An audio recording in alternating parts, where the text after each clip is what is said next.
Hello, my lovely law enthusiast humans. I'm FCA, and today FCA is on the case, going to go over deep dive summaries, updates, all of that stuff of the upcoming trial of Courtney Clenney.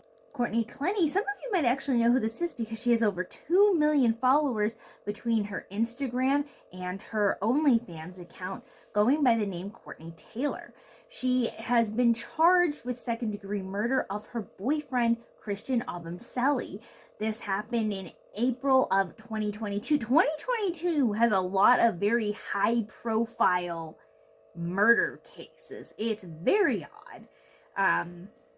I know that there's that, that can happen any time, but for so many to be high profile from 2022 in fairly close proximity to each other, because the Karen Read trial was of 2022 in January, late January, which, by the way, the Courtney Clenney case has little sprinklings of being slightly Karen Read coded. We'll touch on that in a second. And then in February and March time period for Corey Richens poisoning her husband or being alleged to have done so. And then now, April 2022, we have Courtney Clenney being charged with the stabbing of her boyfriend. So they were at their apartment, and it was a Sunday, and Christian had left to go get Subway, according to the footage, because there's high security footage camera all throughout this high-end apartment complex. And in fact, there were multiple incidents of the two of them fighting. And on this particular day, they were fighting again. Everything seemed pretty chill at the beginning of the day, but it all comes to a head after Abumseli comes back from getting Subway. He gets off the off the elevator, and there is footage of him getting off the elevator. And then, according to police records, there is a time period of phone calls and some Instagram messages and updates from Courtney, and then there's a 911 call from security at the apartment. And then 11 minutes after that, Courtney makes it. This had not been the first time that the police had to deal with Courtney and Christian. In fact, in July of 2021, Courtney had been arrested previously for domestic battery against Christian. And ever since they had moved into the apartment complex, in January of 2022, the stabbing incident happened on April 3rd, 2022.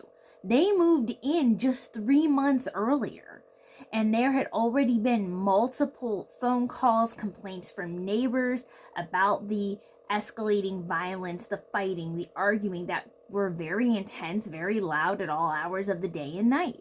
In fact, there had been some reports that the apartment was going to be kicking and evicting Courtney and Christian out because of the violence, and some of them going literally physically into other apartments, such as when a painting got yeeted from Courtney and Christian's apartment and landed on an outside patio of a downstairs neighbor. The hotel security had been very familiar with dealing with the police being sent to Courtney and Christian's apartment because they were fighting and arguing all the time. There's a lot of video of the CCTV security footage, mostly from the elevators and public hallways of the apartment complex, where you can constantly see Courtney being seen, at least being portrayed as the aggressor most of the time. Christian also had several videos on his phone of Courtney's outbursts of violence towards him previously. There had also been a large incident in March of 2022, just a few weeks before the stabbing, where Courtney had kicked Christian out of his apartment too because her mom was visiting from Texas.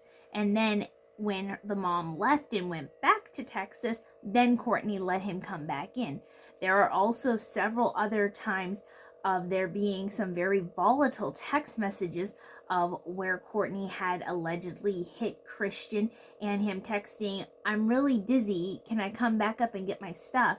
And she responded, "You can get your stuff when I tell you you can." So, not seeming like the most healthy of relationships. So, as I mentioned, there was a lot of violence, there was a lot of yelling, there was complaining from neighbors, reports from neighbors, and the apartment security called 911. About 11 minutes later, Courtney herself calls 911. She has been heard saying things like, "I'm so sorry, baby, you're gonna be okay." And she's freaking out. She's saying that Christian is stabbed, that her boyfriend needs help. There's blood everywhere. And when police come on the scene with hotel security, they were talking to them, and the scene is absolute chaos right from the get-go. When they go into the apartment, Courtney and Christian have two dogs named Jesse and Ranger who are running around. They keep on trying to go towards Christian. Courtney doesn't seem to listen to police officers right off the bat, saying he needs help, and it could be a trauma response. We're not sure. In fact, that was speculated in one of the Court TV's things with a psychologist who was saying that she could be faking it to try and give herself a story or to get sympathy, or she could be just having a legit trauma response. People respond to trauma in all sorts of ways. Some people absolutely freak out, lose their minds. Some people just sob uncontrollably, and some people just stone. Just they go into a state of shock and they just have no emotion just because they can't even process. So trauma response looks different to a lot of people. And when she finally does comply with officers, she has a bit of a personality swap. She goes from frantically crying, "Oh my gosh, Christian," to also going, "Are you married?" And she more collectively is talking to her dogs, trying to calm down. "Come over here, Jesse. Come here, Ranger. Come on, sit down. It'll be okay. It'll be okay." And then back to uncontrollable wailing about Christian. "Is he dead?" Saying, "Is he dead? Look me in the eyes. Can you tell me if he's dead?"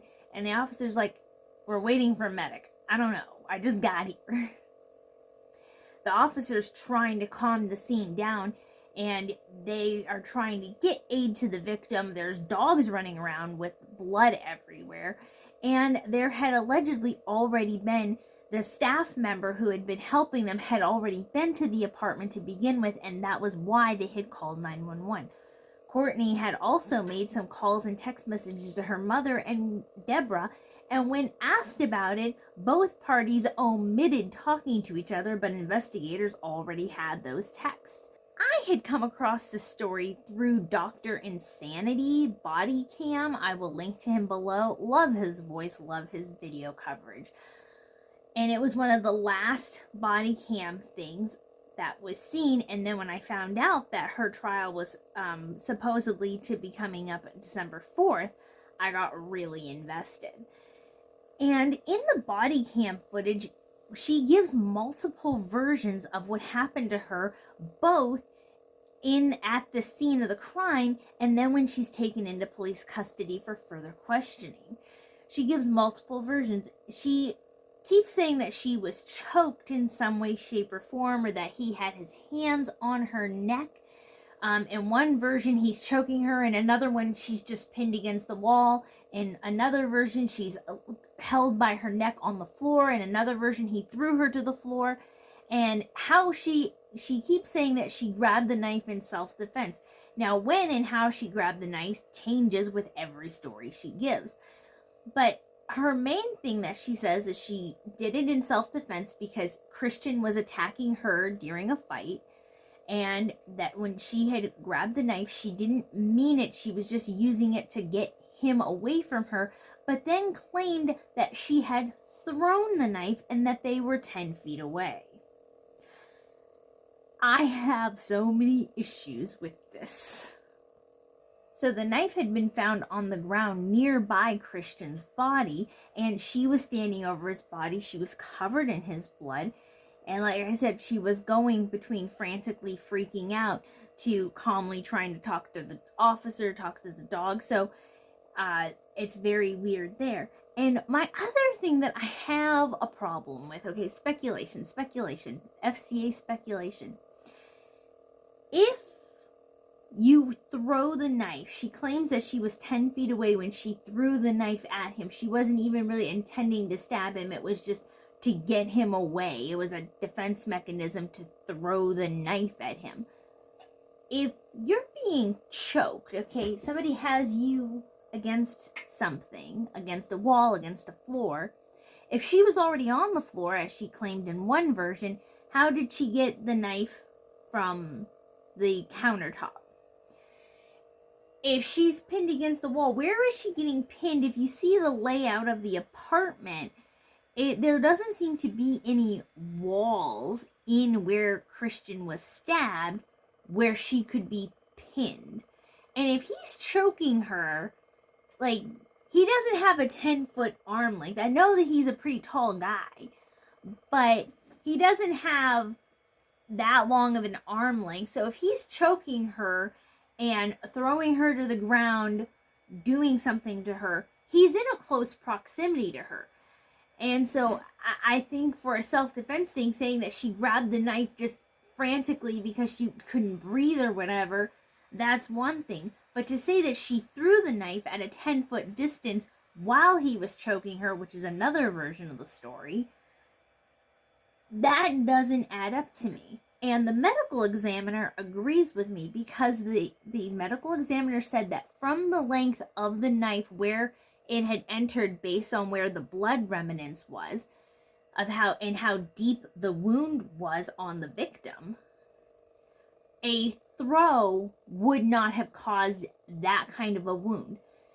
Also, if it was an accidental or like moment of craziness throwing of the knife that stabbed into him, what was the knife doing out of him? Because remember, it was found on the floor.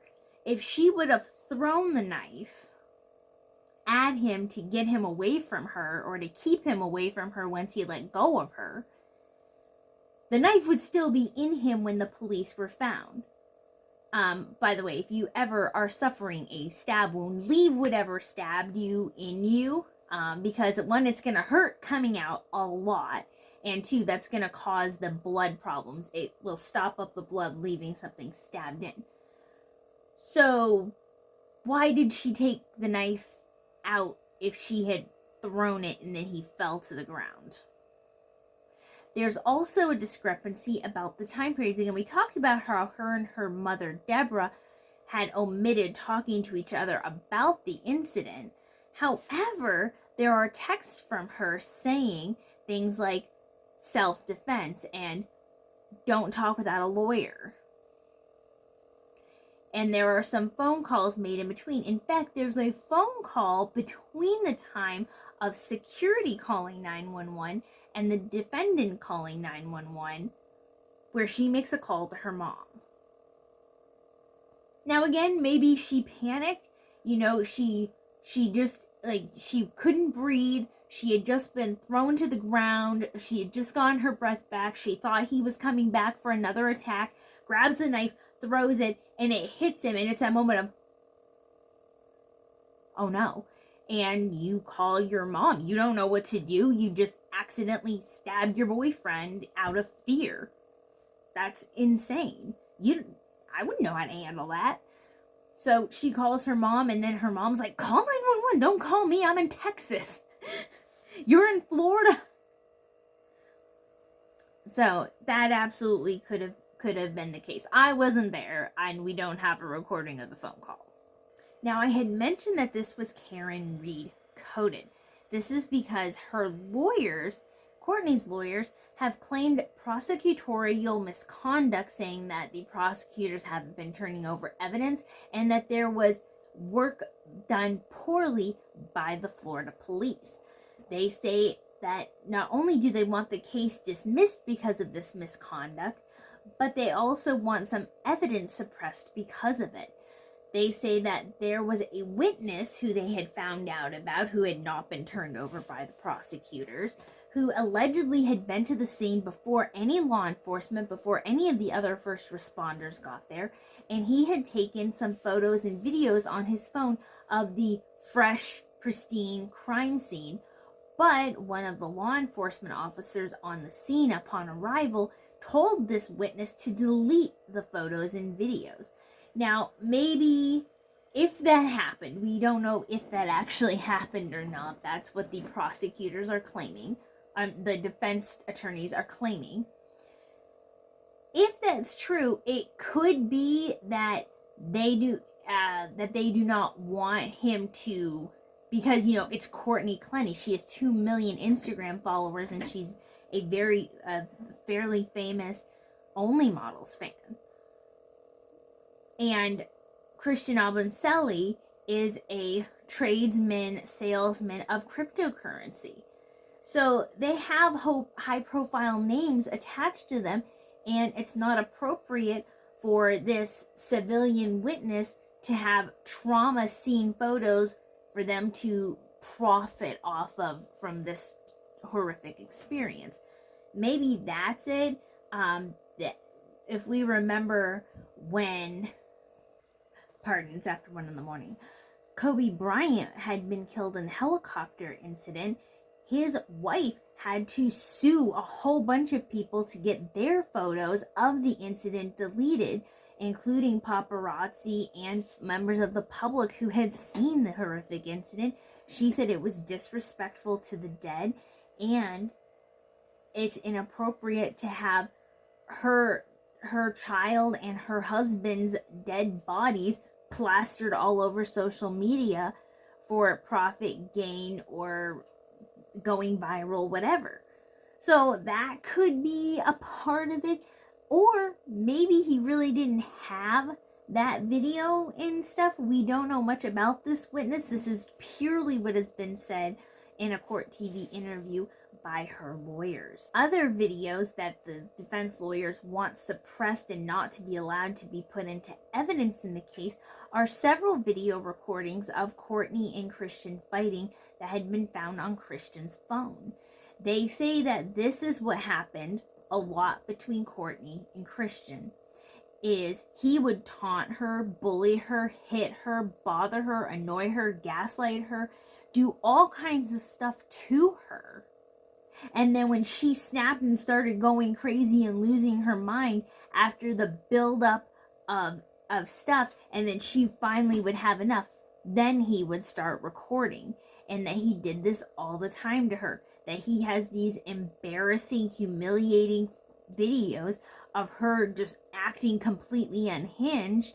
But what you don't see before the recording, and they're saying that that's why, because there's a lack of context, because Christian knows he's recording, and allegedly Courtney does not know she's being recorded.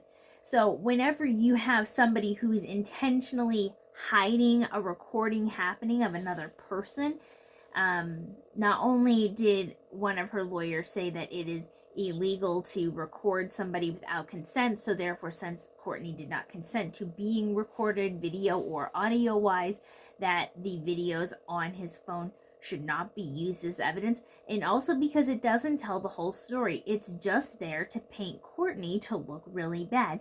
They're like, you just see her going, when you don't see all of the buildup that happened before Christian started recording. And of course, when somebody knows they're recording, they can suddenly turn and be on their best behavior, not showing, again, the full story.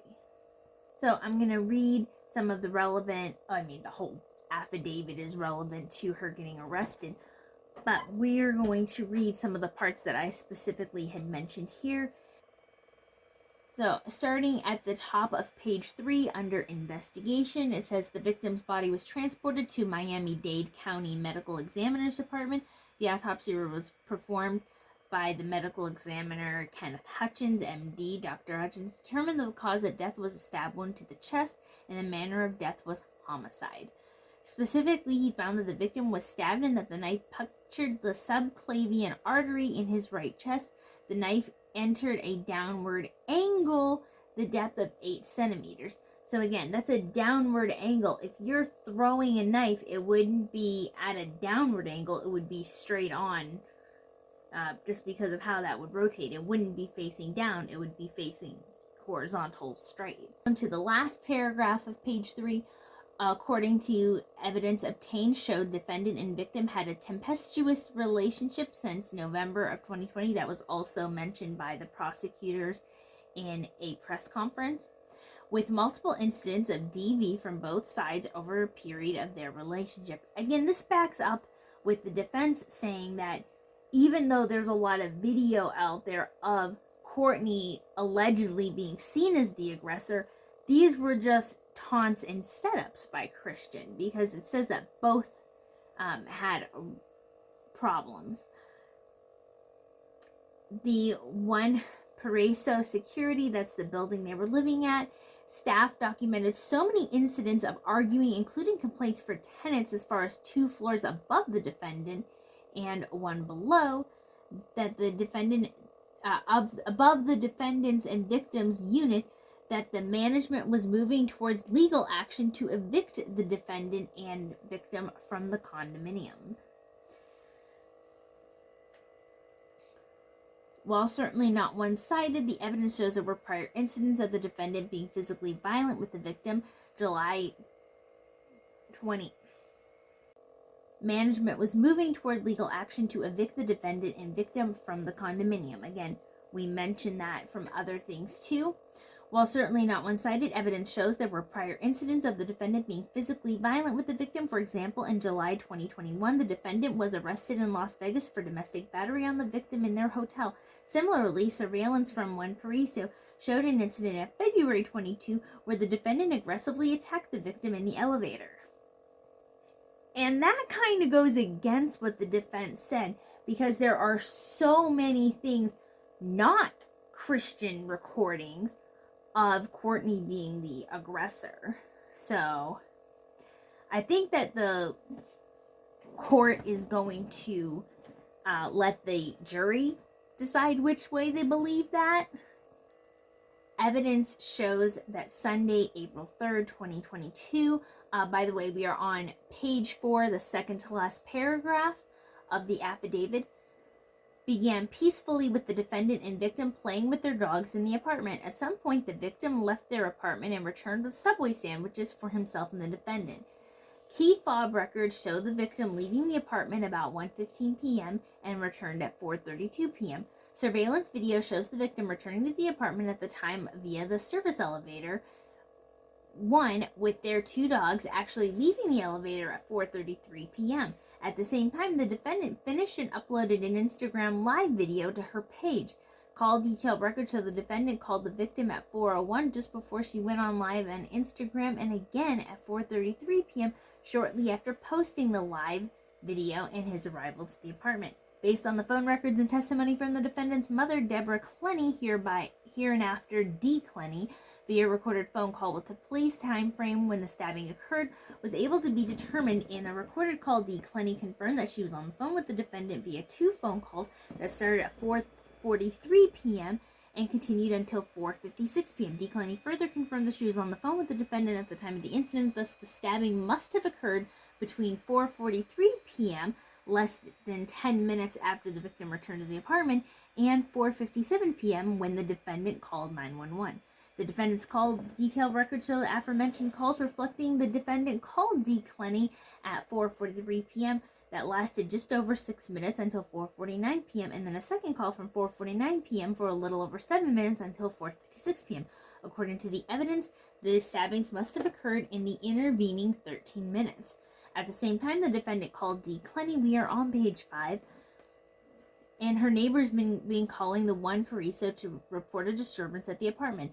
The security called 911 at 4:46 p.m., notifying them of the disturbance. And 11 minutes later, at 4:57 p.m., the defendant called 911, who informed the police the victim was suffering from a stab wound and requesting help.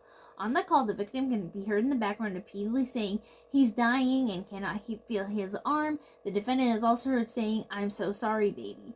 In her telephone recorded statement to the police on the date of the incident, D. Clenney stated that she heard the defendant yelling at the victim to leave the apartment, and the defendant saying the victim was lying. We are going to skip down. This is more stuff about the mom and the text messages. We're going to skip down a little bit. The defendant's phone recorded at 5:25 p.m. mentioned self-defense and advised her not to say anything to investigators without an attorney. In addition to admitting her conversations with the defendant, Clenney's recorded statement also omits any claim that the defendant said she was being attacked by the victim during the call. Although the defendant admitted having caused the victim's injuries in her post-Miranda recorded statement, which means she was read her Miranda rights, so she was speaking knowing her rights, but apparently without a lawyer present. She also provided several inconsistent accounts about the incident. The defendant claimed she armed herself with a knife in response to the victim having shoved her against the wall by the neck, though not choking her, and then she claimed he threw her to the ground, but then allowed her to get up. The defendant's physical body was documented on the date of the incident, and there were no injuries to the person to corroborate this account. So during a discussion about a possible expert witness being allowed in, so it's one of those pre-trials, a Daubert hearing, where the expert has their own mini trial to see if they are fit enough to testify to what they're going to testify to, knowledgeable enough to testify in the way they want to testify, and that everything is by the books to let the expert in. And he had shown pictures and videos of the defendant, of the photos that were taken of her by the police on the day of the incident upon their arrival. And he said that you could faintly see some blue and green coloring on here, and she did have some pretty intense bruising around her arms. At no time did the defendant claim that the victim was armed with any type of weapon. In describing the stabbing incident, the defendant claimed she threw the knife at the victim from a distance of in excess of 10 feet. Based on the location and depth of the stab wound, the medical examiner opined that throwing the knife that distance would not have caused the fatal wound. In trying to explain her actions to the police, the defendant said, I don't really know if this was justified at all. So we're going to end that part of the affidavit. And during that same expert hearing, the expert had said that they had performed an experiment where a man was throwing knives identical to the one that was used in the stabbing of Christian Abumseli, and the knife was being thrown at various distances to a pig carcass, because apparently that replicates human thickness of skin and stuff. It's still gross. I cut that out for you. You're welcome. And so this was, and they were saying that it is possible that a knife could get thrown at a distance and have a downward angle and an 8-centimeter thrust in. But prosecutors questioned whether the experiment matched Clenney's stories about the incident. The attorney said that the body-worn camera from the day of the incident matched what was used to throw the knife throwing setup. Because that body-worn camera was not introduced into evidence, the judge deferred ruling on the motion until she could review it. And the prosecutors urged the judge to deny the request, saying that Clenney represents a danger to herself and everyone around her whenever she, quote, doesn't get her way, unquote. Prosecutors also highlight the flaws of the demonstration, specifically the differences in size and body type between Clenney and the man seen throwing the knives. So yeah, they have this fairly large dude, looks maybe a little taller than average height, pretty big bro, throwing the knives. Instagram model, very thin, fit, petite Courtney, who's throwing the knife. She's not going to have the same momentum as this guy who's doing the experiment. They should have found somebody closer in body weight and height to her, I think, to be more convincing. And they also are seen throwing the knives in the video, and that because the particular expert never actually dealt with the murder weapon, and how sharp those knives were versus how sharp the kitchen knife was at the time of the incident, And let me tell you, if there's anything about their household, a bit of cleaning and upkeep it leaves something to be desired in that department, in my opinion. So yes, there it is, a wild story where we're not really wondering what happened. Christian Albumselli was stabbed. But the question really is that it plans to get posed for a jury if the case doesn't get dismissed is, was Courtney Clenney acting out of passion-filled malice? Did she do it on purpose? Or, as the defense claims, is she the victim of domestic violence and she fought violence with violence, exhausted? And that is where we are. Again, everything will be linked below. If you have any, including Dr. Insanity, you should just go check him out. I'm not sponsored by him. He has no idea who I am. I just really enjoy his content.